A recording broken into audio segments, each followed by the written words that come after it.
And it's time for pandemic pandemonium again. State borders closing to New South Wales, the New Zealand bubble closing.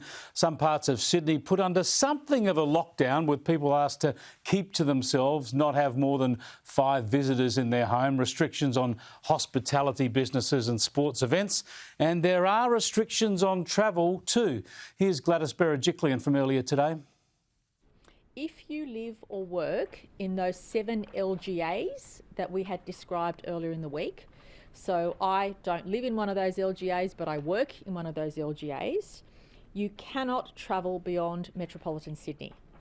So if you live or work in those 7 LGAs, which includes all of us, you cannot travel outside metropolitan Sydney, unless it's essential. So unless you're going to visit a relative in care, or unless you have to go for work. So unless it's essential travel, you should not be going outside metropolitan Sydney for the next week. And we apologise in advance that this does impact some people's ability to travel during the school holidays. But these measures mean that we don't have to go further at this stage. Yeah, it's tough timing, all right. School holidays, a lot of people have plans to get out of Sydney. I've got to say, that's why my family brought forward our travel plans to come here to Adelaide late last week. We could see this coming and needed to make sure that our family plans weren't ruined by these border closures. South Australia and Western Australia have now banned people travelling in from New South Wales altogether. I think we've got some recent pictures here from Adelaide Airport this afternoon as this announcement was made by the Premier and authorities in Adelaide. A plane from Sydney, a Qantas flight from Sydney, was in the air. My colleague Joel Philp from Sky News asked at the press conference, what about this plane? It's already in South Australia. But the authorities checked. They say, no, it's about the time it lands. So these people coming off the plane from Sydney, many of them are New South Welshmen, people from Sydney. Others, of course, returning South Australians. A lot of confusion for them going through with the authorities, trying to find out whether or not they can actually stay, whether they're turned around and sent home, whether they have to go into quarantine. We've got all that sort of confusion unfolding again. And as we go to air now, my colleagues back at Sky News in our news centre in suburban Sydney, North Ryde, Macquarie Park, they are all wearing masks inside like the rest of Sydney since an hour ago.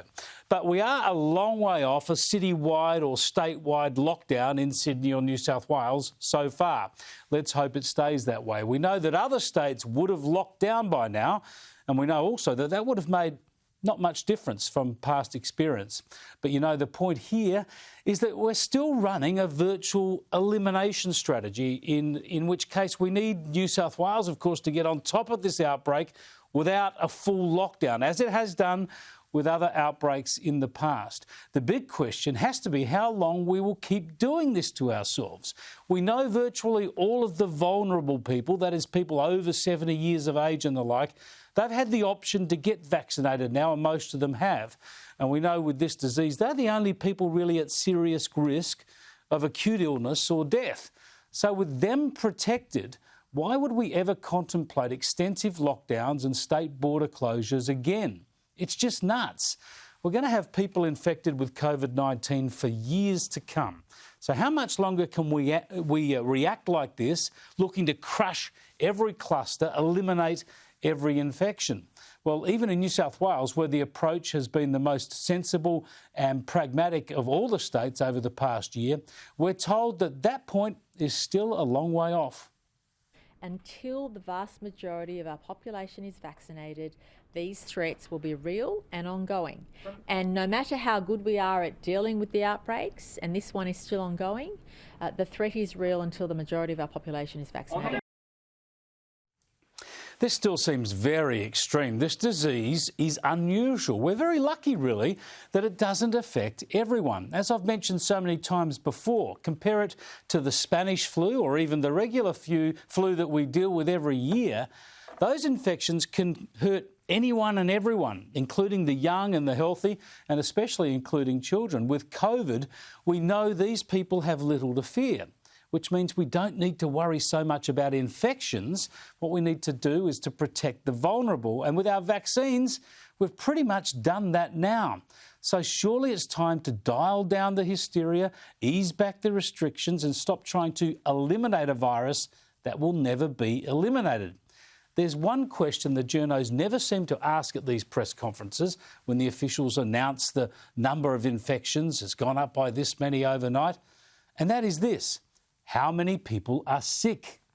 We know anything up to half of infections with COVID-19 are asymptomatic. In other words, no sickness at all. Most others are mild infections. At the moment, we know there's not one person in intensive care in this country. There was one in Victoria until a few days ago and one in New South Wales. They've both been moved out on the road to recovery. So there's no one critically ill in this country from COVID-19 at the moment. And we haven't had a death from a local infection in this country all year. There's only a handful of people in hospital in New South Wales and Victoria. There are a couple of dozen people in hospital in Queensland, but that's because they stick everyone who tests positive in hotel quarantine into hospital as a precaution. In the most recent outbreak in Victoria, people from aged care homes got infected, but they'd been vaccinated, so they recovered quickly. This is great news. Why don't we focus on that? Why don't we draw comfort from that? Why don't we come to understand that with the elderly and the other vulnerable people in this country vaccinated, we're already in a position we could only ever have dreamed about a year ago? Instead, we get hysteria and about why a driver wasn't vaccinated or wearing a mask. Well, clearly that seems lax. That seems like something the New South Wales government should have done better. But we're always going to get infections. It's time to reassess where we're at, dial down the paranoia. We are in a brilliant place, this country, when it comes to this pandemic. Hotel quarantine has provided a huge barrier to the virus flooding into this country. We have most of our vulnerable, essentially all of those who want it in a vulnerable category, vaccinated. We've got improved treatments. We've got enormous healthcare capacity, and the vaccinations are still rolling out to everyone else. Sure, everyone wants it a bit faster, but they're still rolling out.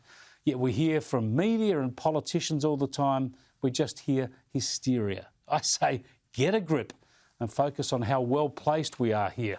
Stop trying to put the fear of God into everyone.